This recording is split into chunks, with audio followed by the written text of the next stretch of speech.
Ayuh keluarga Malaysia, kita bulatkan tekad dan bersatu hati untuk terus memelihara serta mempertahankan kedaulatan negara. Sebagai keluarga Malaysia yang besar, kita harus bertoleransi dalam semua perkara.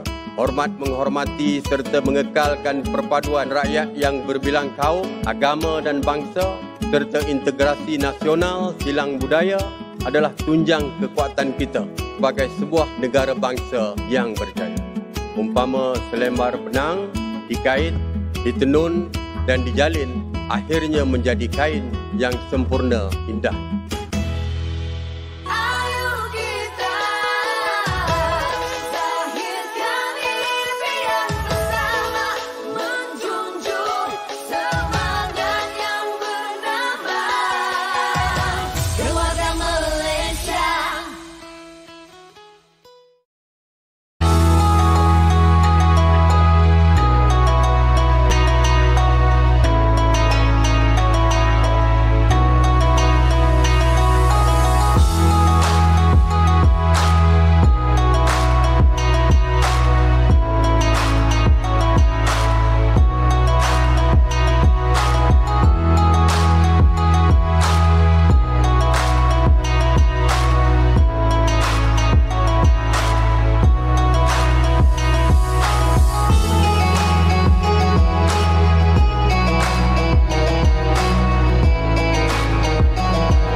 Indeks Kesejahteraan Psikologi Tabung Haji 2021.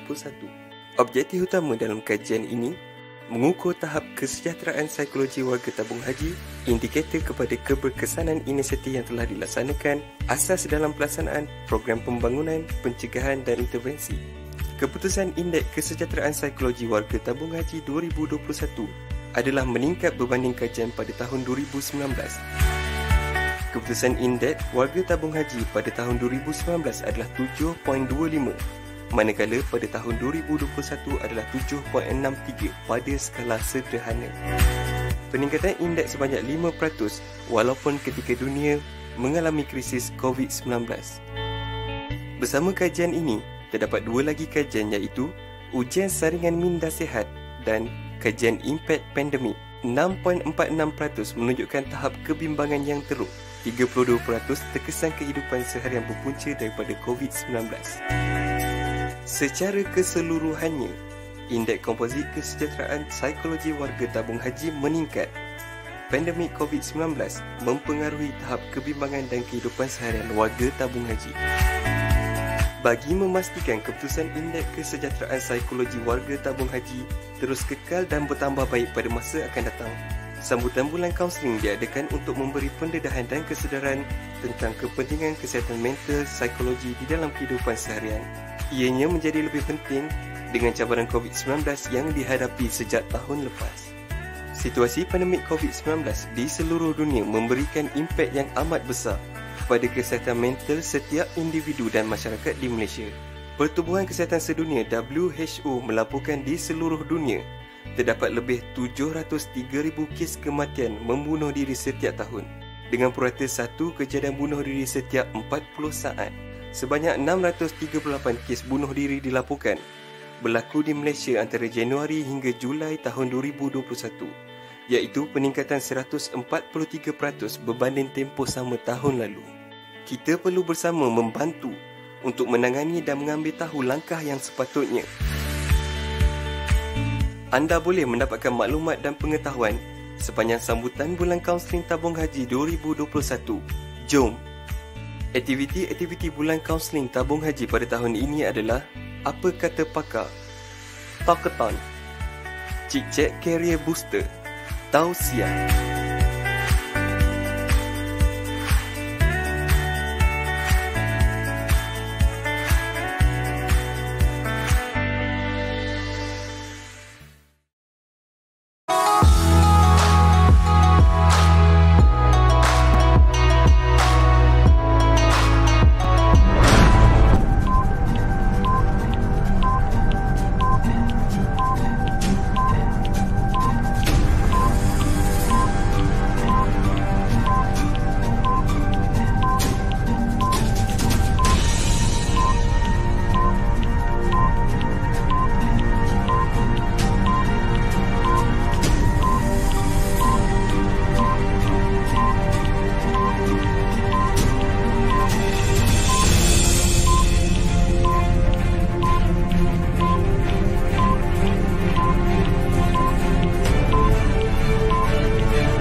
Assalamualaikum warahmatullahi wabarakatuh.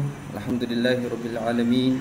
Wassalatu wassalamu ala asyrafil anbiya'i wal mursalin wa ala alihi wa sahbihi ajma'in.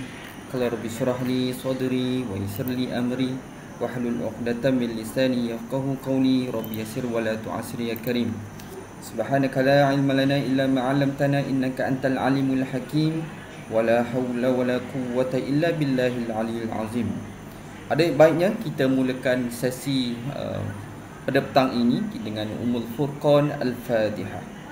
A'udzubillahi minasyaitonirrajim. Bismillahirrahmanirrahim. Alhamdulillahirabbil alamin arrahmanir rahim maliki yaumiddin. Iyyaka na'budu wa iyyaka nasta'in. Ihdinas siratal mustaqim. Siratal ladzina an'amta 'alaihim ghairil maghdubi 'alaihim waladdallin. Amin. Pertama dan selamanya, mari kita sama-sama merafakkan kesyukuran kita kepada Allah Subhanahu wa taala dengan segala nikmat yang Allah berikan kepada kita pada hari ini. Seterusnya, marilah kita sama-sama mengucapkan salam dan selawat kita ke atas junjungan besar Nabi Muhammad sallallahu alaihi wasallam. Allahumma salli ala sayyidina Muhammad wa ala ali sayyidina Muhammad. Alhamdulillah tuan-puan, pada hari ini, pada petang Isnin yang barakah ini, insya-Allah kita akan bersama-sama untuk menyelusuri dan mendengar bimbingan, pandangan, perkongsian daripada speaker jemputan kita pada hari ini, iaitu akan berkongsi berkaitan dengan mendepani trauma psikologi. Tuan-tuan, puan-puan, sebelum kita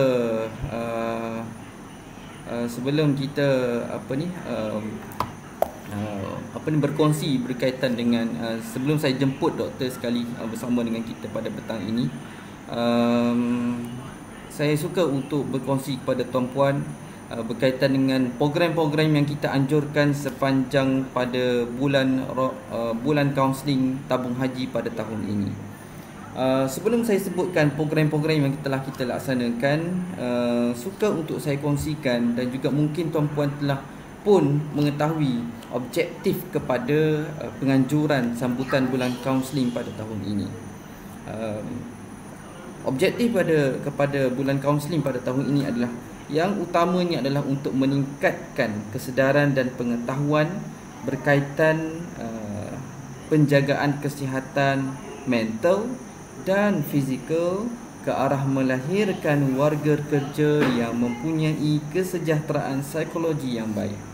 Ya, kita tahu, kita sedar, kita maklum bahawasanya pandemik yang kita telah lalui daripada tahun lepas sehingga ke hari ini banyak menguji kesihatan mental kita, kesejahteraan emosi kita semua, yang mana mungkin tuan-puan sendiri ada mengalaminya. Mungkin tuan-puan sendiri ada mengetahui perkara-perkara yang telah berlaku kepada jiran, kepada masyarakat, kepada ahli koriah kampung, koriah taman dan sebagainya. Malah rakan-rakan kita juga ada yang terkesan dengan pandemik yang kita lalui hari ini.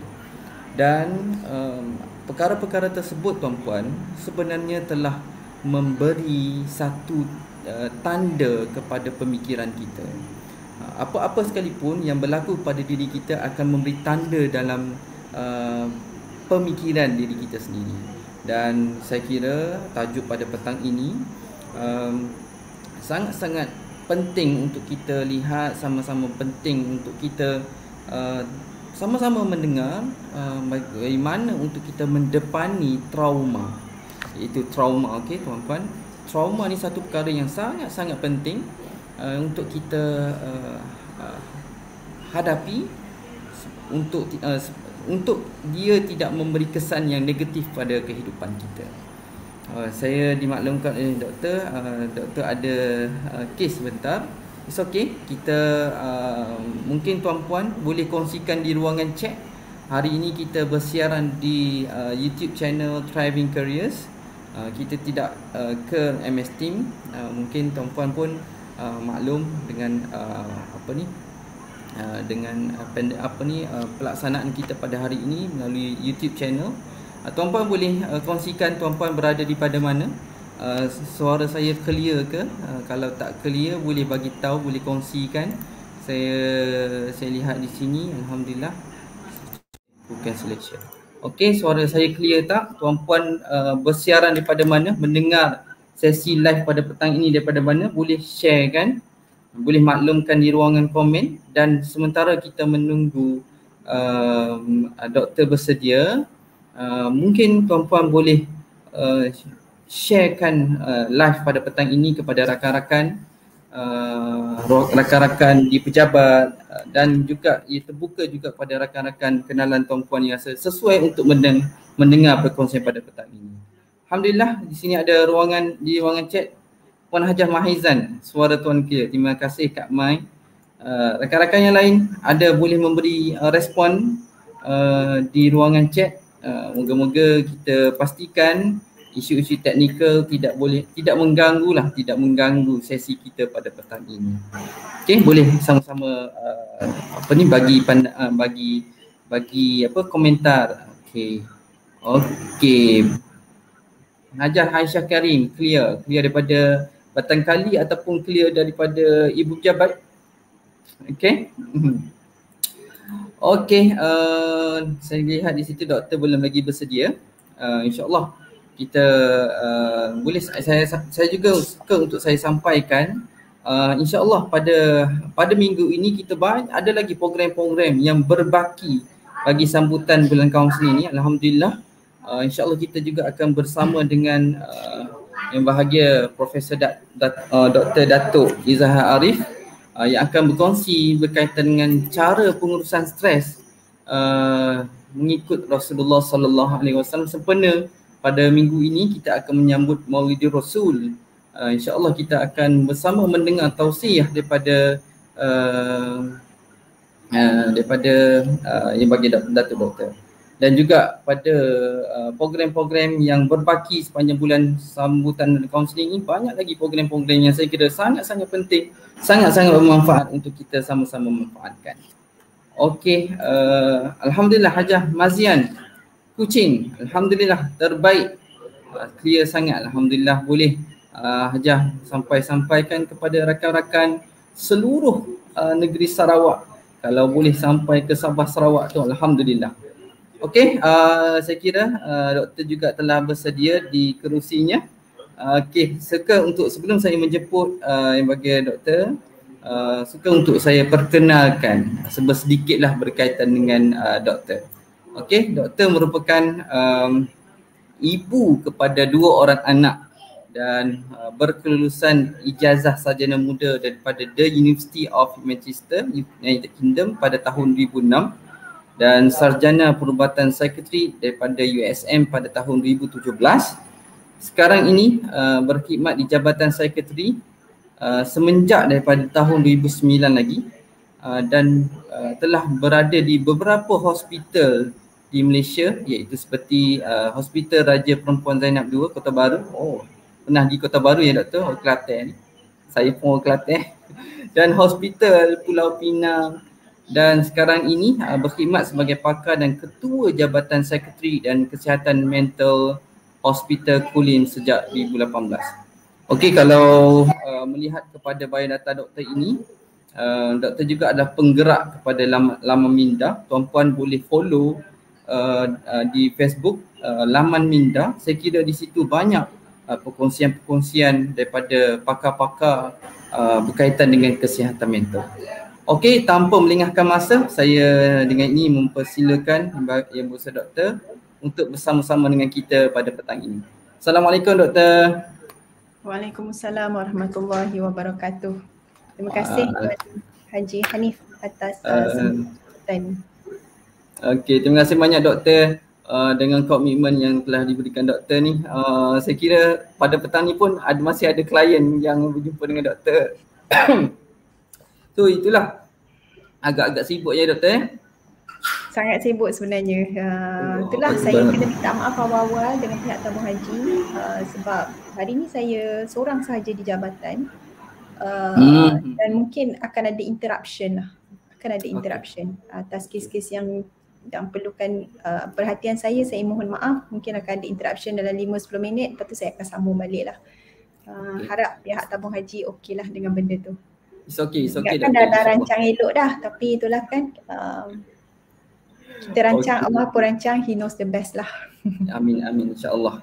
Okey doktor, seperti mana yang saya sebutkan tadi, insyaAllah pada petang ini kita akan doktor akan berkongsi berkaitan dengan satu tajuk, itu mendepani trauma psikologi. Dan saya kira kita sepanjang pandemik ini banyak berlaku perkara-perkara yang di luar jangka kita, dan sebenarnya perkara-perkara tersebut telah melekat dalam fikiran kita, dan perkara tersebut juga telah memberi kesan kepada kesihatan mental, iaitu ada yang menyebabkan trauma. Sebagai contoh mungkin pesakit-pesakit COVID yang pernah masuk ke ICU, pernah dibuat beberapa rawatan yang memberi kesan trauma kepada mereka. Dan perkara-perkara ini saya kira ada daripada sekecil-kecil trauma, event-event yang trauma sekecil-kecilnya, dan mungkin ada juga yang event yang sangat-sangat besar pada kehidupan mereka. So insyaAllah saya mempersilakan kepada doktor untuk sama-sama berkongsi kepada semua warga tabung haji pada petang ini berkaitan dengan trauma, macam mana untuk berhadapan dengannya, dan perkara-perkara yang perlu diperhalusi berkaitan dengan perkara ini. So saya serahkan sepenuhnya kepada doktor untuk berkongsi pada sesi petang. Dipersilakan doktor. Bismillahirrahmanirrahim. Assalamualaikum warahmatullahi wabarakatuh. Rabbi shrah li sadri wa yassir li amri wahlul 'uqdatam min lisani yafqahu qawli. Allahumma iftah 'alaina hikmataka wa anshur 'alaina min khazaini rahmatika ya arhamar rahimin. Bismillahirrahmanirrahim. Terima kasih banyak-banyak Tuan Haji Amirul Hanif atas pengenalan tentang diri saya sebentar tadi. Sebelum saya memulakan ceramah, izinkan saya juga untuk mengucapkan ribuan dan jutaan tahniah serta terima kasih kepada pengurusan kanan pihak Tabung Haji Malaysia atas keprihatinan pihak Tabung Haji untuk mengkhususkan bulan Oktober serta menyambut bulan menjadikan bulan Oktober sebagai bulan bulan kaunseling. Memang bulan Oktober ni terkenal sebagai dua perkara lah. Satu, bulan kaunseling, iaitu apa yang Tuan Haji Hanif dan tim lakukan, dan yang kedua ialah kita ada sambutan Hari Kesihatan Mental Sedunia, iaitu pada setiap 10 Oktober setiap tahun. Dan untuk pengetahuan semua, tema sambutan Hari Kesedaran Kesihatan Mental Sedunia pada tahun ini ialah menuju kesaksamaan kesihatan mental, ataupun dalam bahasa Inggeris dia ialah mental health in unequal world. So maksudnya kita menyedari bahawa kesihatan mental ataupun capaian kepada perkhidmatan kesihatan mental itu adalah masih lagi tidak seimbang dan masih lagi sangat dipengaruhi dengan sosioekonomi negara ataupun sesuatu kawasan. Dan ini juga kita boleh lihat dengan jelas berlaku di Malaysia, di mana kita tahu lebih banyak perkhidmatan kesihatan mental adalah lebih mudah untuk dicapai ataupun diperolehi di bandar-bandar besar, tetapi semakin sukar apabila berada di kawasan yang mungkin pekan ataupun lebih pendalaman. Jadi hopefully dengan tema kesihatan mental pada tahun ini, ianya memberikan kesedaran kepada semua pihak bahawa kesihatan mental ini bukanlah hak eksklusif mereka yang golongan berpendapatan tinggi, ataupun hak eksklusif mereka yang mempunyai pendidikan yang baik ataupun tinggi, tetapi nikmat ataupun anugerah kesihatan mental ini juga sebenarnya adalah hak kepada semua rakyat Malaysia, kepada semua penduduk di bumi ini, tanpa mengira bangsa, tanpa mengira agama, tanpa mengira sosioekonomik status seseorang. So saya rasa ianya very timely punya tema lah untuk tahun ni insyaAllah. So saya telah diberikan tajuk mendepani psikologi trauma. So pada awalnya saya akan ceramah saya ni, saya akan mulakan dengan sedikit pengenalan, bukan sedikit lah, agak pengenalan yang agak dalam juga tentang trauma.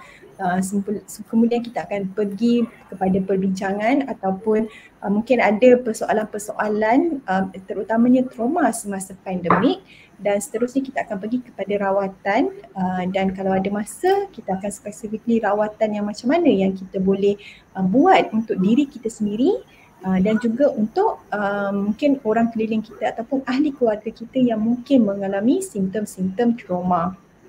Okay, so sebelum saya teruskan, saya minta maaf selain daripada pihak pengurusan kanun tabung haji, saya juga ingin mengucapkan tahniah dan terima kasih jazakallahu khairan katsira kepada pengurusan Jabatan Modal Insan, rakan pembimbing akrab tabung haji dan semua warga tabung haji yang sudah hadir bersama kami pada petang ini. Terima kasih banyak-banyak. Okay, so next slide. Okay, saya minta maaf lagi sekali, lupa pula. Memang sangat-sangat sibuk sekarang ni. Tajuk yang diberikan dalam bahasa Melayu dan saya betul-betul tak sempat nak translate apa yang saya rujuk ataupun tulisan-tulisan yang saya rujuk. So saya punya slides dalam bahasa Inggeris pada kebanyakannya, tetapi saya akan meneruskan ceramah dalam bahasa Melayu. Kecuali memang ada permintaan nak saya cakap dalam bahasa Inggeris pun, insyaAllah saya boleh bercakap dalam bahasa Inggeris lah. Tapi sebab tajuknya bahasa Melayu, so saya rasa saya akan gunakan bahasa Melayu sepenuhnya, hopefully. Kalau tak, saya minta maaf kalau ada campur aduk. Bukannya tidak menghormati bahasa Melayu, tapi when you are under stress, then you cannot perform at your best, and apa sahaja yang resources yang ada ataupun dalam pemikiran, dan itulah yang akan keluar. But insyaAllah saya akan cuba berikan yang terbaik. Okay, Doktor. Thank you. So bila kita bercakap tentang trauma kan, trauma ni sebenarnya satu perkataan yang kita kata kita dengar ianya agak frequent, lebih kerap. Mungkin 2-3 menjak ni lah, ataupun mungkin dalam 2-3 tahun kan, kita lebih mudah untuk mengeluarkan atau mengatakan perkataan trauma itu. Walau bagaimanapun, bagi saya adalah penting untuk kita membezakan trauma dari segi bahasa serta trauma dari segi medical. Adakah mereka mempunyai maksud yang berbeza ataupun mempunyai maksud yang sama. So dari segi perubatan, dari segi psikologi, bila kita bercakap tentang trauma, ianya merupakan salah satu akibat. Merupakan salah satu akibat ataupun akibat yang melahirkan simptom-simptom yang menyebabkan seseorang itu merasakan ataupun kita bahawa dia mengalami trauma, sama ada dari segi psikologi ataupun emosi diakibatkan oleh sesuatu perkara ataupun event ataupun kejadian yang yang tidak disangka-sangka, dan pada kebanyakan masa kejadian itu adalah sangat distressing ataupun sangat memberikan tekanan dari segi emosi, tekanan dari segi mental, dan juga mengganggu. Ianya sangat mengganggu. Sama ada dari segi kita, kalau dalam bahasa mudah, dari segi maruah kita, dari segi dia mencabar kita punya kepercayaan ataupun pegangan, serta dia mencalarkan nilai-nilai yang kita pegang. Nilai-nilai yang kita pegang kan. Apa dia? Okey. Continue to listen. Nanti kita akan bincang lebih lanjut. So, dan apabila trauma itu berlaku, pada kebanyakan masa ianya boleh menyebabkan kita punya perasaan rasa selamat, rasa kita punya hilang, dan menyebabkan kita rasa macam helpless ataupun kita rasa macam dunia ini sudah tidak selamat. Kita rasa macam tak ada siapa-siapa pun yang kita boleh percaya, tak ada siapa-siapa pun yang kita boleh bantu, dan kita akan sentiasa nampak ataupun percaya bahawa dunia yang sedang kita hidup, dunia yang sedang kita jalani ini adalah satu keadaan yang sangat bahaya kan. So itu adalah akibat daripada trauma. Okay, so kenapa atau bagaimana trauma ini boleh menyebabkan kita rasa dunia ini tidak selamat, ataupun kita hilang the sense of security tu kan, kita hilang rasa selamat tu, ialah disebabkan oleh, macam saya kata tadi, dia menggugat kita punya kepercayaan serta nilai diri, yang mengakibatkan mungkin maruah kita tercalar, yang menyebabkan kita ada psychological atau perasaan tekanan yang lebih daripada biasa, menyebabkan kita terkejut yang teramat sangat. So perkara-perkara sebegini apabila kita tidak dapat memahami ataupun berlaku secara tiba-tiba, terlalu secara tiba-tiba, sehingga menyebabkan kita kehilangan perkara yang kita sayang, tak kiralah sama ada nilai diri kita ataupun orang lain dan sebagainya, maka sudah pasti ia akan mengakibatkan reaksi psikologi yang sangat tinggi, yang maksudnya yang melebihi daripada biasa. Okay, dan macam saya cakap tadi, itu adalah dari segi medical. Tapi kalau macam kita nak cakap dari segi bahasa seharian kan, trauma juga boleh didefinisikan sebagai sesuatu yang macam menyebabkan kita rasa sedih, kita rasa marah kan. Sebagai contoh, bila kita terlibat dalam aksiden ataupun kita ada penyakit ataupun kita kehilangan orang yang kita sayang ataupun mungkin kita terpaksa berhadapan dengan perceraian dan sebagainya. So perkara-perkara tersebut bagi sesetengah orang adalah perkara yang normal dalam kehidupan, tapi bagi mereka yang vulnerable atau bagi mereka yang mempunyai tahap kerintangan yang rendah ataupun yang tinggi, maka ianya menyebabkan reaksi trauma itu ataupun dia boleh mewujudkan trauma dalam diri mereka. Tetapi tidak semestinya mereka sudah mempunyai penyakit trauma.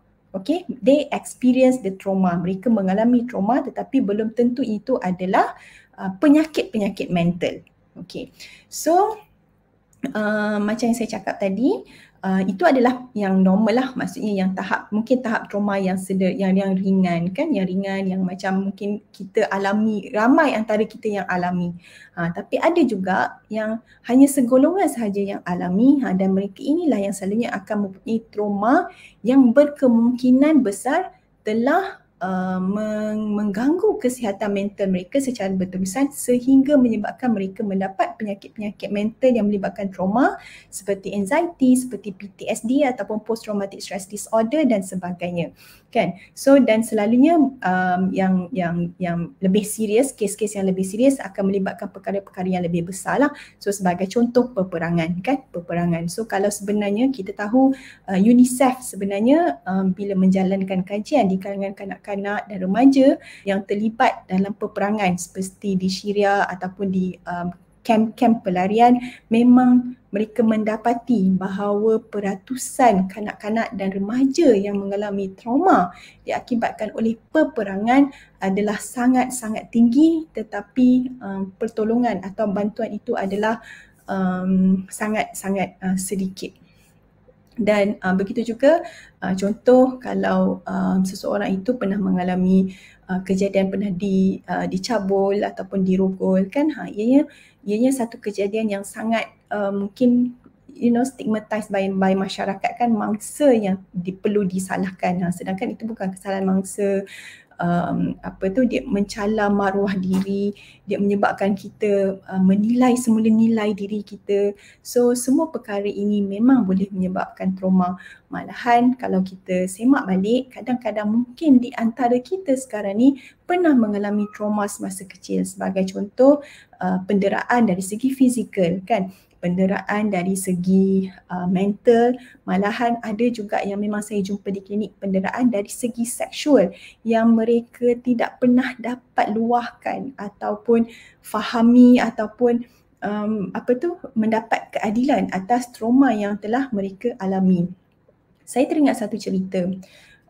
Ada seorang yang telah berjaya, seorang profesional, datang mempunyai simptom anxiety dan juga simptom anxiety, maksudnya dia ada panic disorder, dan bila kita tanya balik, rupa-rupanya kenapa dia dapat panic disorder itu ialah disebabkan dia pernah mempunyai kita kata physical abuse by her father. Sebab kan zaman dulu bapak garang kena pukul, kena rotan, kena ikat dengan pokok.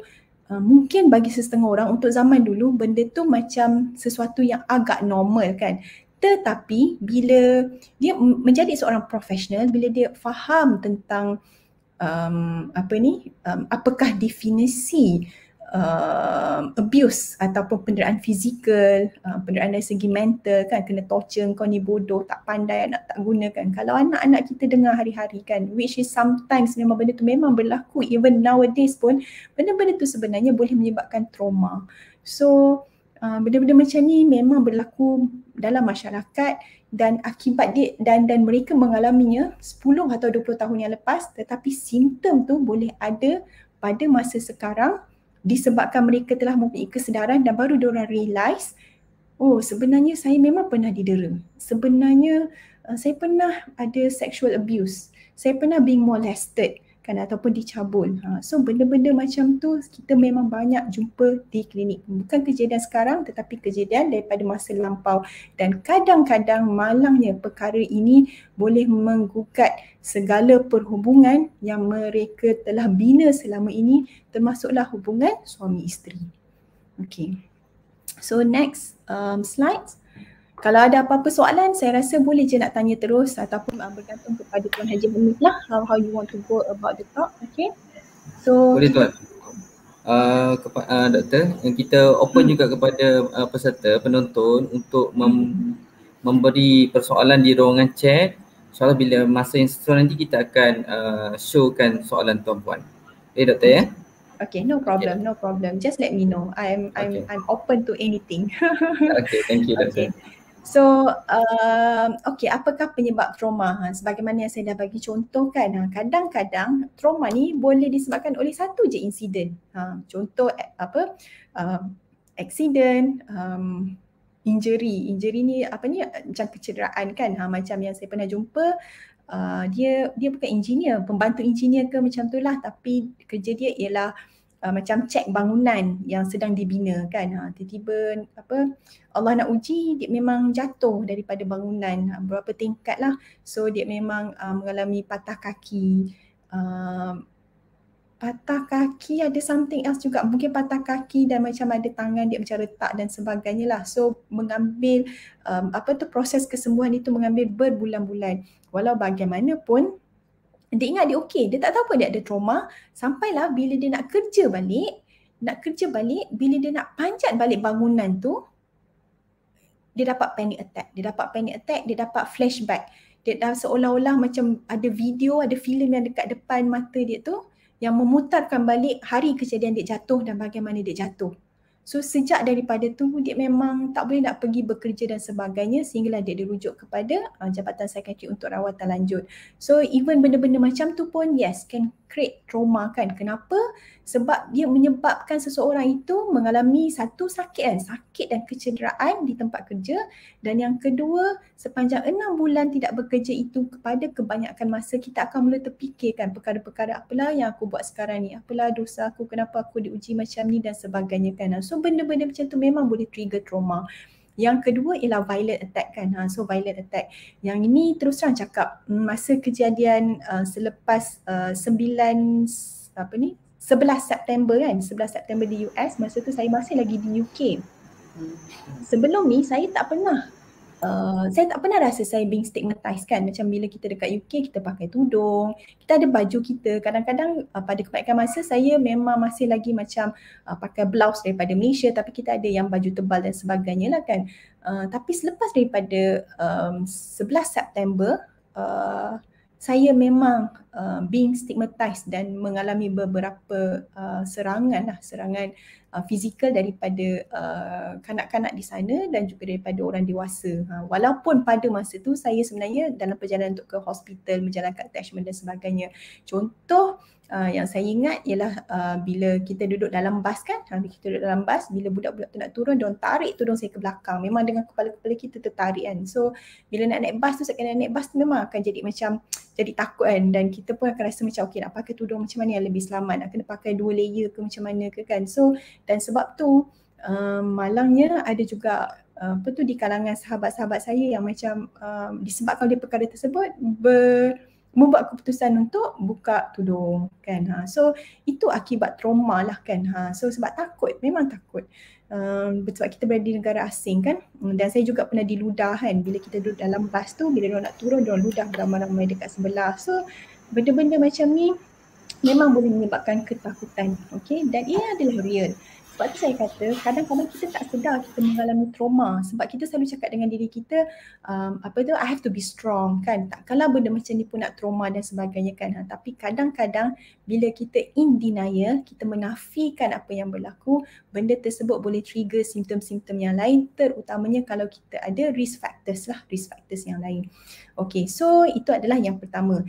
Yang kedua adalah kadang-kadang macam saya terangkan tadi, ia juga adalah satu perkara yang ongoing ataupun relentless stress kan. Maksudnya sentiasa berlaku kan. So sebagai contoh, kalau dekat Malaysia ni saya tak pastilah kalau kita ada kawasan gelap ataupun tidak kan. Tapi kalau macam dekat US kan, kawasan yang memang kita tahu black area yang macam sosioekonomik diorang pun agak tidak stabil. So selalu kawasan-kawasan tersebut digelar kawasan hitam, gelap dan sebagainya kan, disebabkan oleh violent ataupun jenayah yang sentiasa berlaku. So ianya boleh menyebabkan trauma. Mereka yang mengalami life threatening illness, contohnya yang sekarang ni pandemik lah kan, pandemik COVID-19, terutamanya pada awal-awal pandemik hari tu kan. Tapi saya rasa sekarang ni mungkin kejadian itu semakin kurang lah, ataupun kanser sebagai contoh kan. Apabila saya memang pernah ada kes yang dirujuk kepada kami sebab pesakit refuse untuk kemoterapi walaupun dia punya kita kata prognosis ataupun kita kata faktor percentage kesembuhan itu adalah sangat tinggi setelah menjalankan kemoterapi, tapi disebabkan dia mengalami kesan yang sangat teruk pada cycle kemoterapi yang pertama, menyebabkan dia jadi sangat takut untuk menjalani cycle kemoterapi yang kedua. So beliau refuse dan beliau dirujuk kepada psikiatri. So kita pun memang go through, memang nampak ada trauma dan sebagainya. So setelah rawatan dan sebagainya, pesakit akhirnya bersetuju. Dan saya memang ada kes di kalangan dewasa dan juga di kalangan kanak-kanak. So memang sangat-sangat kesian apabila kanak-kanak terpaksa menjalani kemoterapi, radioterapi dan sebagainya sebab kesakitan ataupun kesan sampingan itu memang sangat-sangat menyakitkan buat mereka. Dan seterusnya ialah perkara-perkara seperti buli dekat sekolah kan. Kalau kalau anda semua suka membaca di media sosial, dulu kita ada UIAM confession or something kan, dan kalau anda pelajar MRSM mungkin anda pun join MRSM confession dekat Facebook lah, mungkin ada banyak lagi SBP dan sebagainya kan. Dan daripada sini ada setengah post tu yang sebenarnya masih post ataupun menunjukkan mereka masih lagi ingat trauma kepada akibat dibuli pada zaman-zaman remaja kan. So benda macam ni memang tak boleh dipandang enteng ataupun tidak boleh dipandang ringan sebab pembulian in the first place memang sesuatu yang menyebabkan trauma yang boleh menjatuhkan nilai seseorang ataupun moral seseorang, mengganggu emosi dan sebagainya. Dan begitu juga dengan domestic violence ataupun keganasan rumah tangga kan. So memang keganasan rumah tangga boleh menyebabkan trauma bukan sahaja kepada isteri, malahan kepada anak-anak yang melihat keganasan rumah tangga tersebut. Dan kadang-kadang dalam keluarga yang tidak seimbang kan, macam saya di sini memang lihat banyak sangat kadang-kadang mak dengan ayah penagih dadah ataupun maksudnya macam being neglect lah, tidak diendahkan. Maksudnya anak-anak ni tidak diendahkan yang sehingga menyebabkan anak-anak tu sebenarnya boleh develop trauma disebabkan oleh mereka ini tidak dijaga dengan baik semasa kecil. So benda-benda macam ni memang boleh berlaku dalam masyarakat, dan malangnya kadang-kadang trauma ini bukan sahaja menjadikan seseorang itu takut, tetapi reaksi daripada trauma ini juga boleh menyebabkan seseorang itu mula untuk menjadi macam penjenayah kan, sebab dia cuba nak atasi perasaan takut dia tu tapi in a very maladaptive way. Dia menjadi sangat macam nak cakap, dia menjadi pembuli. Dia terlibat dengan geng-geng kongsi gelap dan sebagainya. Kadang-kadang ini didorong oleh trauma. Dan contoh-contoh lain macam kehilangan seseorang ataupun kita ada operation dan sebagainya. Kadang-kadang orang yang mungkin jenis yang bukan hati lah, dia jenis yang macam setia kan, seorang yang sangat setia bila dalam relationship bagi segala-galanya tiba-tiba minta putus. So dia rasa macam dia tak boleh dah nak melalui satu lagi perhubungan dan decide untuk nak jadi single kan. Benda ni banyak sangat kita lihat dalam masyarakat. So mungkin itu pun adalah disebabkan trauma. Okay. So itu adalah penyebab. Doktor, di sini ada satu soalan daripada Cik Zamri, adakah trauma dan fobia perkara yang berbeza? Oh, terima kasih Encik Zamri. Soalannya sangat baik. Trauma dan fobia dia perkara yang berbeza, dua perkara yang berbeza tetapi berkaitan. Okey, berkaitan. Sebagai contoh, kenapa kadang-kadang orang takut kepada kalajengking? Bukan, pada labah-labah kan, contoh. Takut pada labah-labah. Ada setengah sebab, dia takut sebab dia tengok labah-labah tu ada banyak kaki, dia jenis yang crawling kan, ada banyak bulu. So benda tu yang menyebabkan dia jadi fobia, takut. Which not because of trauma. Tapi kadang-kadang ada juga orang yang dia takut pada labah-labah, dia takut pada tempat tinggi, mungkin dia takut pada ular kan. So benda tu ada kaitan, macam mungkin dia pernah jatuh kan, so dia jadi trauma dan menyebabkan dia mendapat fobia pada tempat tinggi. Kan, kalau macam ular mungkin dia pernah dipatuk dengan ular, yang menyebabkan dia dapat trauma dan menyebabkan dia dapat fobia. Akibat trauma dipatuk ular tu, maka dia dapat fobia kepada ular.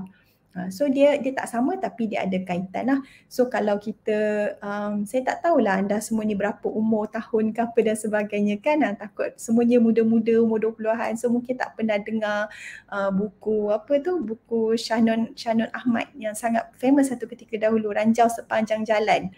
Kalau ada antara anda yang mungkin berumur 40, 50, 60 tahun yang sedang mendengar, mungkin anda adalah dengar novel Ranjau Sepanjang Jalan, dan dalam cerita tu memang penceritaan Shannon Ahmad tu, sorry saya tak sure dia meninggal ataupun masih hidup.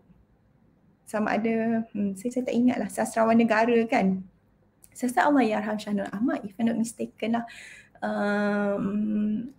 Cara penceritaan dia tu memang sangat cantik, nak menggambarkan trauma dan seterusnya menyebabkan trauma setelah dipatuk oleh ular dan seterusnya menyebabkan mangsa tersebut mendapat fobia kan. Sebab fobia ni dia takut pada ular, tapi dia bukan sekadar takut pada ular. Anything yang menyebabkan dia terfikir tentang ular akan menyebabkan dia takut. So kalau dia nampak batang pipe kan, tiba dia tak sangka ada batang, bukan batang pipe. Pipe? Bukan batang pipe. Pipe lah kan, pipe, tali pipe tu kan. Pipe getah. Pipe getah, yes. Pipe getah tu. Kalau pipe getah tu macam tiba-tiba dia macam tersalah pandang, pun dia boleh menjadi takut. Dia boleh mendapat fobia, dia menjerit, terkejut kan.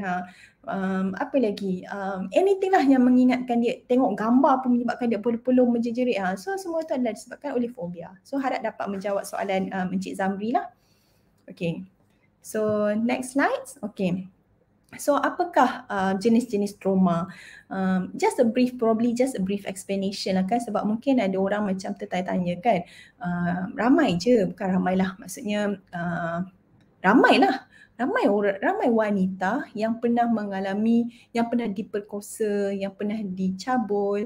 Saya harap semua faham istilah kan, diperkosa dengan dicabul actually walaupun sama tapi dari segi perubatan ini dua perkara yang berbeza lah. Ataupun being sexually abused ataupun mengalami penderaan dari segi seksual, ramai je yang memang menjadi mangsa kan. Tetapi tidak semua akan develop PTSD ataupun akan develop masalah kesihatan mental ataupun penyakit mental. Yes, they are traumatized, diorang akan rasa sedih bila teringat dan sebagainya, tetapi ianya tidak mengganggu mereka untuk mencapai apa yang mereka ingin capai dalam kehidupan dan mereka masih lagi boleh menjalani kehidupan seperti biasa dengan membawa trauma-trauma yang mereka alami.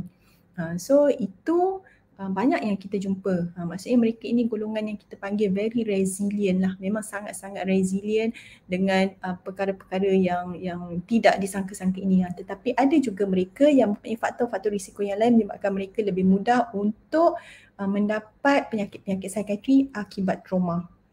Okay, so sama macam tadi kan, ada trauma yang berlaku sekali, ada trauma yang berlaku berpanjangan dan sebagainya. So kalau trauma yang kompleks selalunya berlaku secara berulang-ulang kali lah. Mungkin sebagai contoh kita panggil domestic violence ataupun keganasan rumah tangga kan, ataupun kadang-kadang tak berkahwin pun dah kena pukul dengan boyfriend kan. Berapa ramai yang kita tengok kan. Dah kena pukul dengan boyfriend pun masih lagi tak nak tinggal kan. Kenapa benda ni berlaku kan? Belum kahwin dah kena pukul. Lepas kahwin tak tahu lah kan. So tapi kadang-kadang memang kita masih jumpa lagi dalam masyarakat kita mereka yang boleh kekal dalam perhubungan yang abusive kan. Yang berbentuk abusive, maksudnya yang berbentuk kasar ni lah kan, yang berbentuk penderaan ni kan, dan walaupun dia mengakibatkan kepada kecederaan dan sebagainya, bila macam saya cakap tadi, kadang-kadang apabila trauma ini berlaku secara berulang-ulang dan individu tersebut mempunyai faktor-faktor risiko ataupun dia tidak mempunyai faktor-faktor pelindung, kan, okey. Sebelum saya pergi lebih lanjut, faktor-faktor pelindung ni dia maksudnya apakah yang dapat melindungi kita daripada mendapat penyakit mental, dan faktor-faktor risiko ini apakah yang faktor-faktor yang ada pada kita yang menyebabkan kita mendapat penyakit mental, dan dua-dua ni perlu ada untuk menurunkan risiko seseorang itu mendapat penyakit mental. So sebagai contoh, kalau katakan orang itu memang mengalami repetitive trauma ataupun trauma yang berulang, tetapi dia ada faktor pelindung. Sebagai contoh, personality dia seorang yang ceria, dia seorang yang optimistik, dia ada sokongan sosial yang baik kan, walaupun kena pukul dengan boyfriend hari-hari, tapi mak dengan ayah tak pernah salahkan dia, mak dengan ayah sentiasa pujuk dia, mak dengan ayah mungkin macam bagi pilihan saja kan, macam suruh putus tak nak, tapi suruh putus tak nak, tapi mak dengan ayah okeylah, kalau tak nak apa-apa kena bagi tahu mak dengan ayah. So kadang-kadang benda macam tu ataupun pendidikan yang tinggi, tak ada masalah kewangan, so benda-benda macam tu walaupun dia dalam trauma tapi dia tak akan develop penyakit mental sebab dia ada faktor-faktor pelindung ini. Tetapi ada juga yang mengalami repetitive trauma yang sama, tetapi sebab dia tak ada faktor-faktor pelindung ni, dia tak ada tempat bergantung, dia tak ada mak dengan ayah yang boleh beri support, tak ada adik-beradik yang boleh beri support, dia ada masalah kewangan, dia ada masalah sosial dan sebagainya. So orang-orang sebegini yang lebih berisiko untuk mendapat penyakit mental, dan antara penyakit mental yang selalu dikaitkan dengan trauma ialah PTSD ataupun Post Traumatic Stress Disorder. So PTSD ni dia bukan sekadar trauma, dia juga ada simptom-simptom anxiety, dia ada simptom-simptom depression, dan dia ada depression tu kemurungan lah, dan dia juga ada simptom-simptom cognitive distortion. Apakah itu cognitive distortion? Macam tadi yang saya terangkan pada awal-awal definisi tu, maksudnya dia rasa dunia ini sudah tidak ada harapan, dunia ini sudah tidak selamat, saya ini sudah tidak berguna, saya ini seorang yang memalukan, there's no hope for me, sudah tiada harapan pada saya usaha macam mana pun segala usaha saya itu akan gagal. So itu adalah contoh-contoh cognitive distortion yang memang kita banyak sangat lihat di klinik-klinik klinik saya lah, ataupun di klinik psikiatri. Dan kadang-kadang mereka merasakan bahawa mereka tidak layak untuk disayangi, mereka tidak layak untuk dihargai, mereka ini kotor dan sebagainya kalau masa-masa cabul ataupun masa-masa yang diperkosakan bila diorang datang. So ini adalah corak kognitif distortion yang berlaku di kalangan pesakit kami, dan sebab itulah apabila saya sangat-sangat menyokong bila kita cuba untuk nak mewujudkan kesedaran masyarakat kan, tentang isu-isu keganasan rumah tangga, tentang isu-isu wanita yang dicabul ataupun diperkosa, sebab masyarakat kita malangnya di zaman milenial ini, dalam sebuah negara Islam ni, kita masih lagi menyalahkan kan, terdapat segelintir lagi antara kita yang meletakkan tanggungjawab tersebut kepada wanita kan. Sedangkan apa yang kita kena fokus ialah kenapa lelaki kan, kenapa rijal yang Allah jadikan di muka bumi ini, yang sepatutnya mentadbir dunia, yang sepatutnya menjaga wanita, menghormati maruah wanita ini, boleh berkelakuan sebagai seorang binatang kan, ataupun haiwan. So kita disebabkan oleh stigma, kita menyalahkan mangsa tanpa kita melihat faktor-faktor utama yang lebih banyak ataupun yang lebih berkewajipan untuk kita nak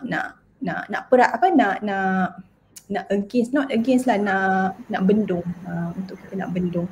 So saya rasa benda macam tu we have to ask ourselves kan, what we are doing or what kind of society that we are living in. Tapi kalau kita memang tak ada jenis yang macam tu, so it's okay lah, alhamdulillah lah kan, continue to educate others kan, continue to educate others. So seterusnya developmental trauma disorder, yang ini adalah lebih kepada macam yang saya terangkan tadi, lebih kepada macam trauma yang berlaku sama ada secara sedar ataupun tidak sedar oleh pemangsa ke atas mangsa yang berlaku semasa kecil. Kan? So sebagai contoh yang paling kerap saya nampak dalam masyarakat ialah kita panggil dia macam generational trauma tau. Contoh, ayah, mak seorang yang sangat strict, seorang yang sangat garang, ada high expectation dengan anak, kena disiplin kan. Kalau tak dapat, you are not my children kan. Tak ada keturunan aku kan. Kalau kita dengar skip drama, lama saya tak tengok drama Melayu, tak sempat pun. Kau bukanlah keturunan aku. Contoh macam tu lah kan. Kalau tak dapat A, kau telah telah mengecewakan harapan ayah dan ibu kan. So corak-corak parenting yang macam tu sebenarnya adalah satu bentuk trauma kepada kanak-kanak tersebut. Mungkin kanak-kanak ataupun remaja tersebut tak boleh nak cakap diorang trauma, tapi penyataan sedemikian akan menjadi trauma kepada mereka, dan mereka inilah yang 10-20 tahun yang akan datang kepada klinik psikiatri mengalami simptom-simptom anxiety, kemurungan serta trauma yang disebabkan oleh trauma semasa kecil. Dan ni memang kita nampak, dan memang saya kerap nampak di klinik. Okay, so next. Okay, so berkenaan dengan childhood trauma dan risk of future trauma kan, maksudnya apabila seorang kanak-kanak itu mengalami trauma semasa kecil, definitely dia akan mudah untuk mendapat trauma apabila besar kan. So sebagai contoh, perkara-perkara yang boleh menyebabkan trauma di kalangan kanak-kanak ialah apabila kanak-kanak tersebut hidup ataupun dibesarkan dalam suasana yang tidak selamat kan. So sebagai contoh, mungkin kalau kita duduk dalam kampung tu banyak sangat jenayah kan. So pukul 7 semua orang dah kena tutup pintu kan. Kita tengok mak kita bukan sekadar ada satu kunci, kan ada 2, 3, 4 kunci, dah selak tu selak lagi, dekat tingkap pun ada selak, nak pergi dapur pun ada selak kan. Lepas tu kita dengar cerita-cerita trauma kan, orang ni rumah kena pecah masuk, dia orang ikat, dia orang bawa parang kan. So benda-benda macam tu boleh menyebabkan kita mungkin bercerita antara jiran dengan jiran kan, mak dengan mak ni gosip bawang apa semua benda-benda ni kan, kita tak sedar anak-anak kita tu mendengar cerita tersebut kan. Mungkin dia tak tanya pada kita, tapi dia orang dengar dan kita tahu apa interpretasi diorang kan. So benda ni boleh menyebabkan ketakutan,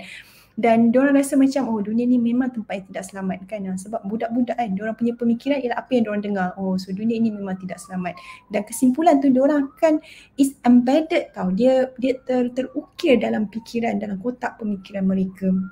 Dan kadang-kadang contohnya bila mereka perlu berpisah dengan ibu bapa, sama ada disebabkan oleh tekanan sosioekonomi. Sebagai contoh, ibu kerja di Johor, ayah kerja di KL, dia kena duduk dengan nenek dia dekat Kelantan yang dah tua kan. Ni cerita benar dan perkara-perkara sebegini of course akan mendatangkan kesakitan emosi kepada anak-anak kita. Nauzubillah min zalik lah. Dan kadang-kadang dalam custody fight kan, dalam perlawanan custody kan, menuntut hak penjagaan anak kan. So menuntut hak penjagaan anak ini juga kadang-kadang memberikan trauma kepada kanak-kanak. Dan sakit macam contoh budak-budak yang mengalami asma, yang perlu dimasukkan ke dalam ward intensif ataupun kanser semasa kecil. So perkara-perkara sebegini trauma lah. Dan sekali lagi isu seperti sexual, physical dan mental abuse, neglect ni pun ambaian dari segi emosi. Mungkin anak tu tak kena pukul, mungkin anak tu tak kena maki hamun, tapi mak bapak ni mungkin terlalu sibuk dengan nak cari duit ke ataupun sebagainya kan, sampai anak-anak tu tidak mendapat perhatian dan kasih sayang. Mungkin dari segi makanan, mungkin kita dah bagi makanan yang cukup untuk anak kita, tapi kita bagi nasi lauk ayam, nasi ayam goreng, nasi telur goreng, nasi kicap, nasi ikan masin. Kadang kita ingat yes, memanglah benda tu kadang kalau yang tak mampu tu tak mampu, itu cerita lain lah. Tapi walau bagaimanapun, perkara itu boleh mendatangkan trauma. Sebab bagi kanak-kanak tersebut ini adalah secara macam mana cakap, secara indirectly kan. Sebab kita hidup dalam yang kita tahu keadaan sekarang ni macam mana, kita ada keinginan, tapi bila kita tahu keinginan itu tidak dapat diperolehi daripada ibu bapa kita, daripada orang yang kita bergantung harapan, maka itu boleh menjadi punca trauma. Doktor, di ruangan chat ada sebenarnya ada yang direct WhatsApp pada saya lah. Dia ada berkongsi di sini. Dia menyatakan, doktor, apabila berlaku penceraian antara ibu bapa, hak penjagaan jatuh kepada bapa. Semasa cuti sekolah, anak-anak diberi penjagaan kepada ibu. Ini mungkin yang penjagaan yang doktor sebutkan tadilah. Namun apabila ingin dihantar semula ke anak-anak kepada bapa, anak-anak tidak mahu pulang. Bila ditanya kepada anak mengapa tidak mahu balik kepada bapa, anak-anak kata bapa selalu marah-marah yang tanpa sebab. Jadi apa pandangan doktor berkaitan situasi sebegini? Adakah anak-anak mengalami trauma disebabkan selalu dimarah? Dan apakah bantuan yang boleh diberikan kepada anak-anak ini? Okay, that's a very good question. Kisah-kisah ni pun memang ramai yang call saya minta tolong ataupun yang memang hadir ke klinik psikiatri untuk minta tolong dan sebagainya. So dia itulah kan, itu salah satu akibat daripada perceraian lah kan. So anak-anak memang yang menerima akibatkan mereka yang paling banyak ataupun yang sangat-sangat terkesan sebenarnya anak-anak kita kan. Walaupun mungkin kita kata bahawa perceraian itu berlaku secara baik dan sebagainya, tapi penceraian itu kesan yang di luar pemikiran kita ataupun yang kita jarang-jarang mungkin mungkin kita macam cuba mengabaikan ataupun cuba buat tak tahu ataupun kita berharap supaya anak-anak kita tak trauma, ialah sebenarnya pada anak-anak itu sendiri. Kalau daripada cerita tersebut ataupun daripada soalan tersebut, yes, nampak memang anak-anak tidak suka untuk pulang ke rumah bapa kan. Dan yes, mungkin disebabkan oleh trauma kan. Sebab kalau katakan ibu tu adalah orang yang lemah lembut, yang bercakap secara baik dan sebagainya, apabila bapa menjerit, memarahi dan sebagainya, dia akan menyebabkan cognitive distortion tau. Cognitive distortion tu maksudnya mungkin kalau anak perempuan dia akan ada fikiran seperti aku tak nak kahwin, dapat suami macam ni memang huru-hara hidup kan, contohlah. Ataupun bagi pada anak lelaki, dia akan mengatakan bahawa lelaki ni memang semuanya kasar, lelaki ni makhluk yang macam nak cakap, yang tidak menghormati orang lain, yang kurang adab, yang kurang akhlak dan sebagainya kan. Dan kadang-kadang kita tahu disebabkan oleh pendedahan yang berpanjangan ataupun berlanjutan sebegini, menyebabkan ada setengah kanak-kanak lelaki merasakan mereka tidak mahu jadi lelaki. Ini memang berdasarkan kajian saintifik lah. So itu dalam keadaan yang ekstrim lah. Itu dalam keadaan yang ekstrim, ataupun mungkin ada faktor-faktor lain juga yang mendorong ke arah mereka untuk berfikiran tidak mahu menjadi lelaki sebagaimana yang mereka dilahirkan. So itu adalah antara kesan-kesan perceraian dan kesan-kesan apabila dua watak ibu dan ayah yang terlalu berbeza antara satu sama lain. Apa yang boleh diberikan bantuan ialah yang pertama sekali, kanak-kanak ini perlu dirujuk kepada kaunseling kan, sebab kadang kita pun tak tahu kan sebenarnya apa yang berlaku. Mungkin bapa itu sedang stres dan sebagainya, dan adakah apabila kanak-kanak ini perlu tinggal di rumah bapa, adakah bapa itu sebenarnya nak kan, ataupun dia terpaksa atau dan sebagainya kan. So benda-benda macam ni dia perlukan perbincangan banyak pihak kan, ibu, bapa, kanak-kanak dan juga ada orang tengah iaitu kaunselor lah selalunya. So kita nak tahu anak-anak ini bagaimana keadaan mereka di rumah bapa mereka.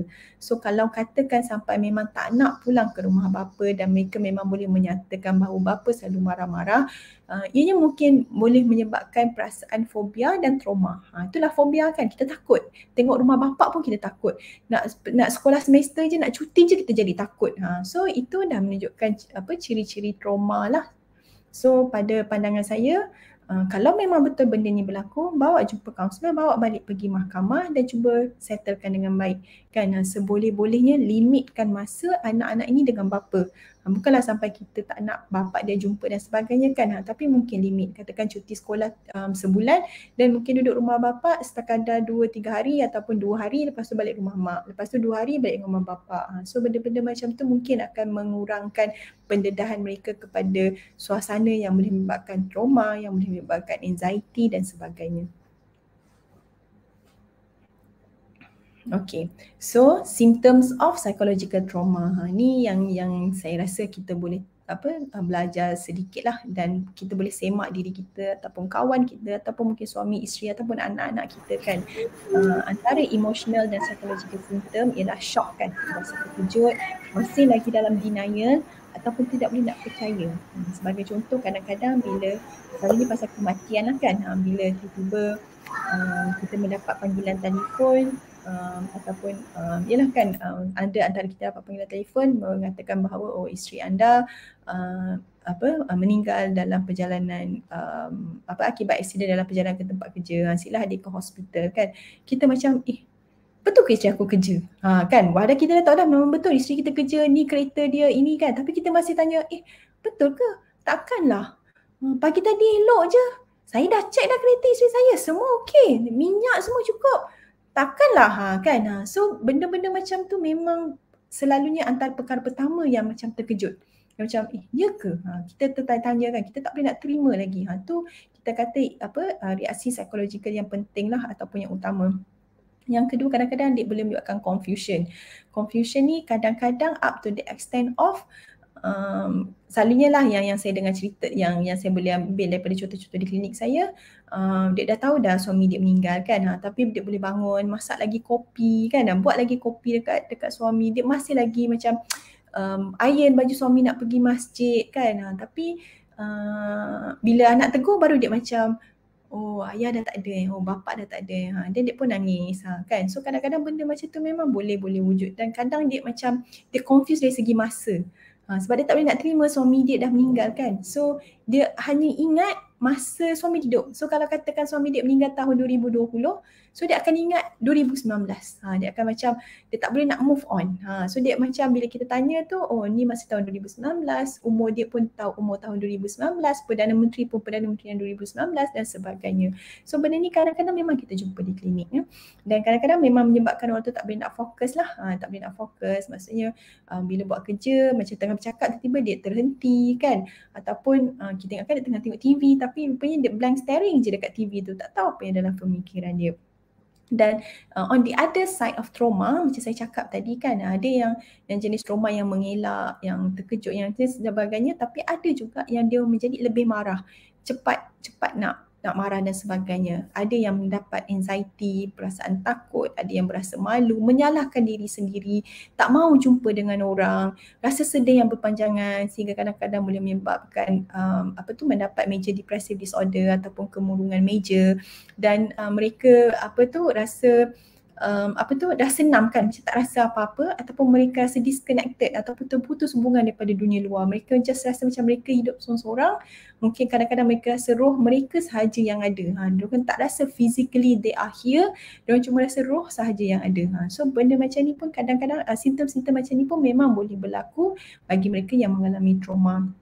Dan physical symptoms termasuklah selalunya memang tak boleh tidur, mimpi yang sama yang berulang-ulang, mimpi yang menakutkan. Kalau anak-anak kita mungkin mengalami night terror kan, dia jadi takut lah, menjerit-jerit tidur. Lepas tu mudah penat, mudah terkejut, sekali lagi susah juga nak fokus. Diorang akan ada jantung berdegup dengan laju, resah, tak boleh nak duduk diam. Kalau duduk tu kaki bergoyang-goyang kan. Kalau tengah meeting tu mana yang tengah bergoyang tu kadang sebab ngantuk kan. Tapi mungkin kan, kita tak tahu kan, kadang-kadang mungkin sebabkan trauma kan, takut tengok bos kan. Kadang bos yang tidak membantu ni memang boleh menyebabkan trauma.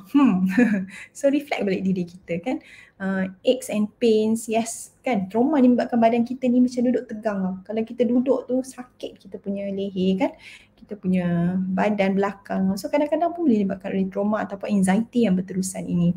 Okay, so next. Okay, sekali lagi, trauma in children and adolescent, risk of psychiatric sequelae. So maksudnya selain daripada trauma, selain daripada post traumatic stress disorder, mereka yang mengalami trauma juga sebenarnya mempunyai risiko yang lebih tinggi untuk mendapat penyakit-penyakit mental yang lain. Sekejap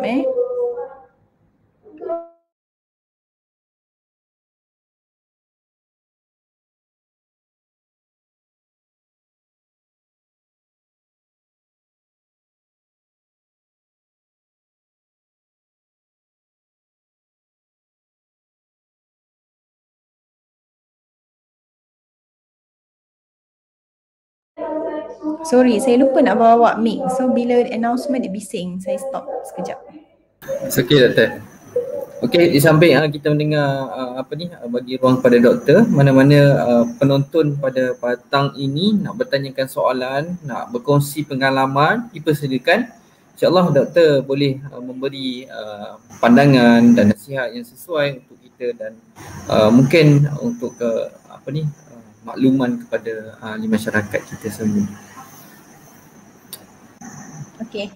Okey dah. Kita okey. So selain pada PTSD, selain pada fobia kan, simptom-simptom penyakit-penyakit ataupun mental illness yang lain atau penyakit-penyakit mental ataupun kecelakaan mental yang lain termasuklah acute stress reaction. Acute stress reaction ni dia macam shorter form and probably a milder form of PTSD. So kalau katakan orang tu mempunyai PTSD kan, post traumatic stress disorder, so dia dia ada simptom anxiety yang sangat teruk kan, dia jadi berdebar-debar, dia jadi sangat takut, dia dia sentiasa teringat-ingat tentang kejadian tersebut, dia ada flashback, dia mungkin ada mood symptoms macam saya cakap tadi, dia menyebabkan dia rasa sedih, dia rasa murung ataupun dia jadi sangat marah, dia ada cognitive distortion, dia rasa bahawa diri dia ini salah dan sebagainya, dia tak boleh nak fokus untuk buat kerja. Kalau dulu dia seorang bos yang baik, tiba-tiba jadi bos yang garang. Kalau dulu dia student yang cemerlang, tiba-tiba kemerosotan dalam akademik. Kalau dulu dia seorang kaunselor yang suka mendengar, yang prihatin dan sebagainya, tiba-tiba dia tak boleh nak menjalankan tugas sebagai seorang kaunselor. So itu adalah antara simptom-simptom ataupun kita kata akibat daripada trauma sehingga seseorang itu mendapat post traumatic stress disorder. Walau bagaimanapun bila kita cakap tentang acute stress reaction, dia adalah lebih limited. Mungkin dia mengalami simptom-simptom tersebut tetapi lebih ringan dan selalunya simptom tersebut berlaku dalam masa sebulan sahaja selepas daripada trauma yang dialami. Lepas sebulan tiba-tiba mungkin dengan support yang baik ataupun suasana kehidupan yang baik, bos mungkin baik memahami, allow dia untuk MC, tak ganggu dia semasa MC, dia pun mendapatkan rawatan, mendapatkan rawatan daripada kaunselor, daripada doktor, klinikal psikologis dan sebagainya. Lepas saja sebulan simptom dia pun hilang ataupun menjadi lebih baik. So dia tak develop PTSD. Tapi bagi mereka yang punya acute stress reaction yang mungkin tidak dirawat atau tidak dikenal pasti, ada pula masalah-masalah lain, masalah rumah tangga, masalah di tempat kerja dan sebagainya, risiko untuk dia mendapat PTSD adalah sangat tinggi. Okay, so itu adalah acute stress reaction dengan acute stress disorder lah. So reaction ni selalunya dia sekejap, disorder tu dah jadi satu penyakit ataupun kecelaruan kesihatan mental. Dan selain daripada PTSD, seseorang itu juga boleh mendapat simptom anxiety, sebagai contoh generalized anxiety disorder ataupun panic disorder. So apakah itu generalized anxiety disorder? Maksudnya seseorang itu dia mengalami simptom-simptom kerisauan yang melampau, yang melebihi daripada biasa dan dia risau tentang semua perkara. Dia risau tentang kesihatan diri, dia risau tentang kesihatan anak-anak dia risau tentang duit, dia risau tentang masa hadapan, dia risau apa yang nak berlaku besok, dia risau tentang semua perkara. Dan kerisauan ini adalah terlalu melampau sehingga mengganggu dia untuk menjalani kehidupan normal seperti biasa. So ini dan ini berlaku berterusan selama 6 bulan berturut-turut. Sekurang-kurangnya 6 bulan berturut-turut. So itu telah menunjukkan bahawa seseorang itu telah mengalami generalized anxiety disorder. Kadang-kadang macam nak cakap, dia macam ni bila orang tu mengalami trauma, tidak semestinya dia akan develop PTSD ataupun dia mendapat penyakit-penyakit trauma yang berkaitan. Kadang-kadang trauma itu merupakan satu trigger factor untuk dia dapat penyakit-penyakit mental yang lain.